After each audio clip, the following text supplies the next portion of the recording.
Recently, a Chinese netizen posted a video asking, "Why is this milk translucent? This is the Mengniu milk I drink regularly, but what exactly is in it? I'm scared to drink it now without checking it first." One comment said, "People are still drinking Mengniu? It's about to go bankrupt." On March 30th, news broke that Mengniu Dairy, China's second largest dairy company, saw a huge drop in net profit and was laying off 5,000 employees. According to the latest financial report, Mengniu's net profit dropped by 98%, leaving only 105 million yuan, the lowest in 8 years. Searches online about Mengniu quality issues saw a 470% increase in search volume. And on RedNote, there was a rise of 23,000 negative reviews about Mengniu in just 6 months. Mengniu was founded in 1999 by Niu Gensheng, the former vice president of Yili Group. It is a privately owned company based in Inner Mongolia, producing and selling dairy products like liquid milk, cold drinks, and powdered milk. In 2007, Mengniu's sales overtook Yili Group, becoming the top dairy brand in China. It is currently the second largest dairy company in the country. An analysis by Guangzhou Daily on March 28th suggested that Mengniu's profit decline in 2024 was primarily caused by its acquisitions. The company had maintained net profits around 5 billion yuan in recent years, but in 2024, the figure drastically dropped due to the acquisition's negative impact. The Chinese dairy industry is facing challenges such as oversupply of raw milk and insufficient end demand. Mengniu's core business, liquid milk, which accounts for 82.4% of its revenue, saw an 11% decline to 73 billion yuan, mainly dragging down overall revenue. However, thanks to a drop in raw milk prices and refined cost controls, Mengniu's gross margin decreased to 39.6%, and operating profit margin reached a record high of 8.2%. From the financial report, it's clear that Mengniu's liquid milk profit is rising, mainly due to the significant drop in raw milk prices. We're unsure if the so-called refined cost control and the positive impact of additives are contributing factors. What we can see is that despite frequent quality scandals, they seem to have little impact on Mengniu's liquid milk profits, though they've affected sales. In 2019, Mengniu bought the Australian baby formula brand Bellamy's for nearly 7.1 billion yuan, a price that was more than 5 times higher than its actual value. The acquisition was meant to restore consumer confidence after its toxic milk powder scandal, but the outcome was the opposite. In the following years, Bellamy's performance fell short of expectations due to increased competition and changes in the market environment. As a result, Mengniu wrote off 4.65 billion yuan in goodwill and intangible assets for Bellamy. Mengniu's joint venture, Modern Dairy, faced a loss of 830 million yuan due to changes in the fair value of dairy cows, leading to a combined impact of 4.33 billion yuan on net profit. Why did Bellamy become the main drag on Mengniu's performance? There are 2 main reasons. First, the timing and motivation behind the acquisition were flawed. In 2019, China's economy and real estate were at their peak, but Mengniu's overly optimistic view of the acquisition was quickly dashed by the ensuing pandemic. Some online users revealed that after Mengniu acquired Bellamy, its revenue dropped sharply from a peak of 1 billion yuan to less than 100 million yuan. Instead of focusing on improving product quality and management, Mengniu tried to raise prices by changing Bellamy's packaging. For example, the price of a 900-gram can of formula increased from 398 yuan to 438 yuan, but consumers complained that the new version had poor dissolving ability. Although Mengniu acquired Bellamy, it seems that they didn't inherit the Australian company's production processes or industry standards, likely because that would significantly raise product costs, which clearly wasn't Mengniu's goal. Afterward, Mengniu outsourced Bellamy's factory in China. In March 2023, a contract factory in Guangdong was exposed for using expired base powder in 6 batches of infant formula. As a result, after being acquired, Bellamy's product quality rapidly declined, and so did its brand image and value. Mengniu's plan to rejuvenate the brand by rebranding and appealing to consumers ultimately failed. The second and more fatal reason for Mengniu's massive profit drop and layoffs is even more critical. In 2019, when Mengniu invested heavily in acquiring Bellamy, China's economy began to plummet due to the pandemic and other factors, and it hasn't fully recovered since.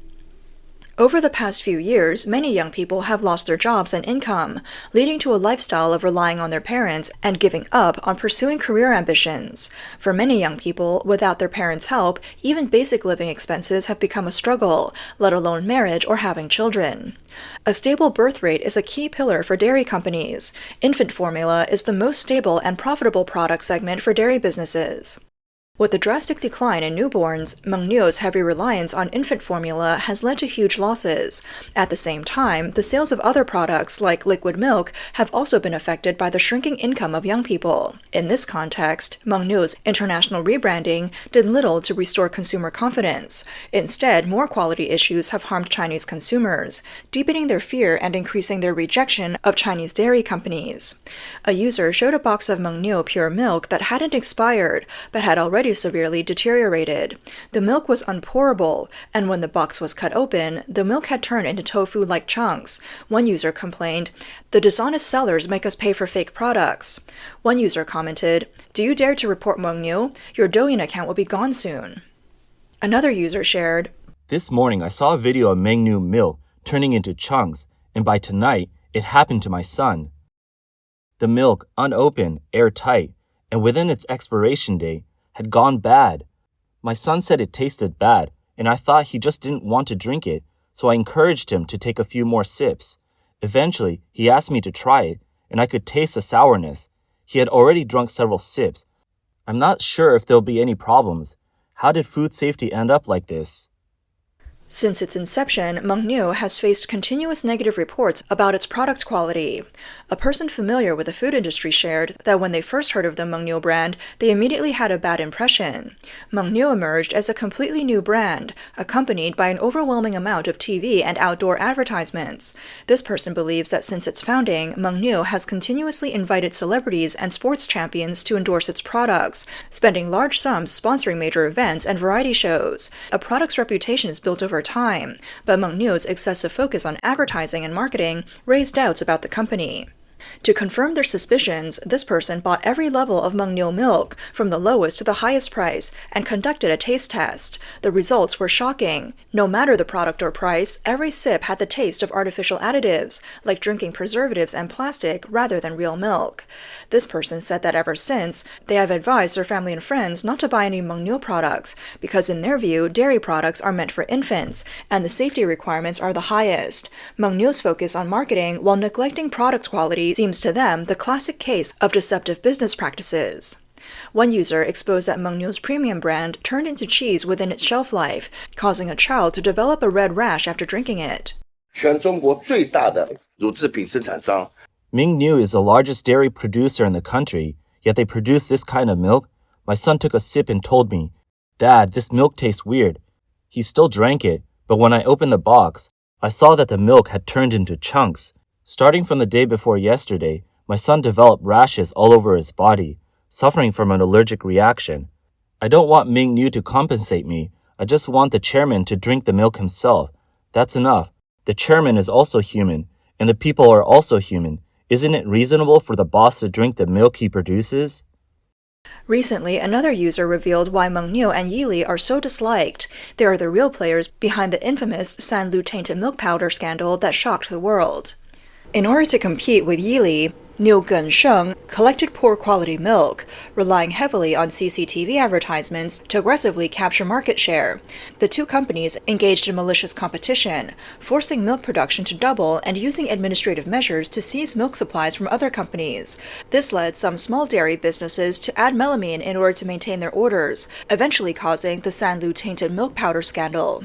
After Sanlu was exposed, it became the target of public outrage. At the height of the crisis, Niu Gensheng sold Mengniu to COFCO Group to avoid the consequences. The user who posted about this expressed outrage that the true culprits were not punished. The post was followed by numerous uniform replies, all claiming that Mengniu and Yili products are of high quality and their production management is strict, which suggests the involvement of PR and marketing accounts from Mengniu and Yili.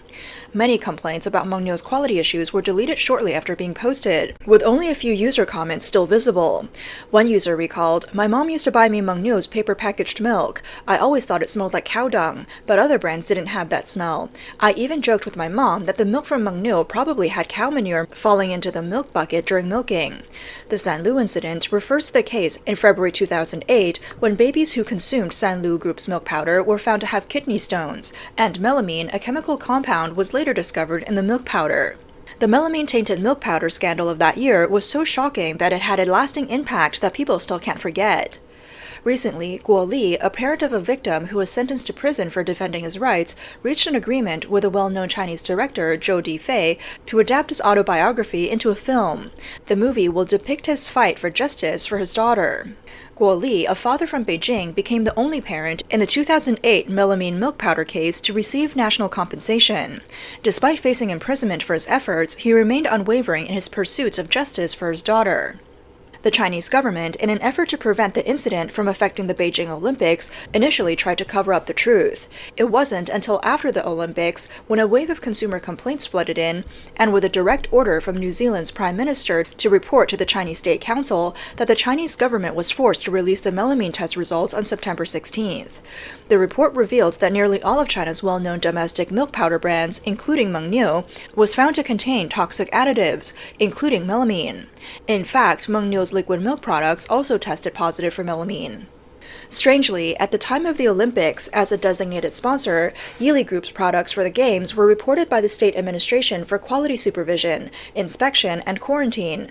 One netizen said, "The milk powder for Chinese children contains poison, but the products supplied for the Olympics and Paralympics were fine. So were those for export. What's going on? This shows the company knowingly committed wrongdoings, harming children."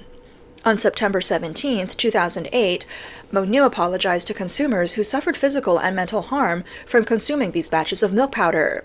On the same day, Mengniu suspended trading of its shares on the Hong Kong Stock Exchange. When the stock resumed trading on September 23rd, the share price plummeted by 60% in one day. Credit Suisse pointed out that Mengniu's management knew about the product issues in August. Coincidentally, Silver Cow and Golden Cow, companies controlled by Mengniu's president, chose to sell old stocks through Morgan Stanley on August 1st, about a month before releasing their mid-year financial results. The net sale price per share was 22.02 yuan, with a net amount of 1.26 billion yuan, reducing Silver Cow and Golden Cow's combined shareholding to 16.42%. These sensitive operations by Mengniu were neither charged nor investigated. Afterward, Mengniu's quality issues and negative news continued. On April 22, 2011, 251 primary school students in Yulin, Shanxi, were collectively poisoned after drinking Mengniu student milk. On December 24, 2011, a batch of products from Mengniu Dairy was found to have aflatoxin M1 content exceeding the limit by 140%. In January 2015, Mengniu's new dairy drink, Dash, was pulled from shelves shortly after its release. On July 10, 2020, an article circulated online in mainland China. The article listed 6 accusations against companies like Mengniu, including substandard product quality, adding chemicals to milk, lowering inspection standards, exploiting dairy farmers, and deceiving consumers. It is well known that food safety issues in China are shocking. To find safe, non-harmful food in China, one needs expert knowledge and good luck. The dairy industry is one of the worst sectors in China's food industry. A consulting firm once found that 10 years after the 2008 disaster, more than half of 10,000 respondents in China still preferred to buy foreign-brand baby formula. The rush by mainland parents to purchase foreign milk powder has led to shortages locally. In higher-income regions of mainland China, people are very resistant to domestic dairy products, especially brands like Mengniu, which have been plagued by constant negative news. White-collar and middle-class consumers rarely drink it. The main supporters of Mengniu products used to be the rural population and young people in second- and third-tier cities, but now, due to significant income reduction, they have had to abandon Mengniu products. Today, young people in China are embracing low material desires and competing on who can live the most frugally. Mengniu is now in an awkward position. Wealthy people look down on it, while the poor can't afford it. A senior food industry professional once predicted that Mengniu would eventually go bankrupt, but they never imagined it could be the first to collapse in China's 2025 dairy industry. For the company, this may be unfortunate, but for the vast majority of consumers, it may be the opposite.